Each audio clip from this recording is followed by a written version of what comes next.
Just talk briefly about wheat. There were no wheat production numbers given this month. The USDA did raise ending stocks by lowering exports of wheat, and so we do see a slightly greater U.S. wheat S&D. So there's no issues there. But we should mention briefly with wheat, it's very dry in hard red winter wheat country, as it has been all year. And at this point, there is some discussion about some rains coming this weekend, and we'll get to weather here in just a moment.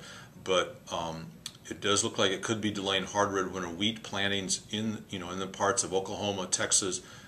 In those areas have been, southwestern Kansas has been very wet, and that would be not good for the hard red winter wheat crop.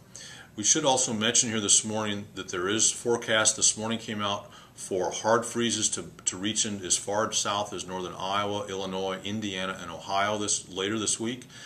We'll probably not do much. The damage to corn will be minimal because corn is pretty mature overall. But when you look at beans are not quite as far along, and so you could see wheat, or you could see soybean damage to the soybean crop, which we could see a lessening of soybean production when it's all said and done.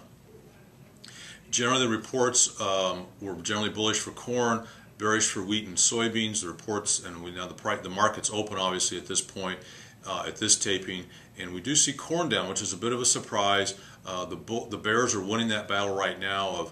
We got plenty of corn, and we've got harvest right in front of us, so we're going to get sort of an avalanche of corn. But I think overall, when you look at these, look at the markets, whether it's corn, soybeans, particularly those two, wheat maybe not quite as much. You have to be concerned about the very tight new crop balance sheets and the fact that prices are going to stay very firm going forward. So I would not be looking for any big setbacks in prices in the near term, both for corn, soybeans, and soybean products. Thanks for listening, and we'll see you next month.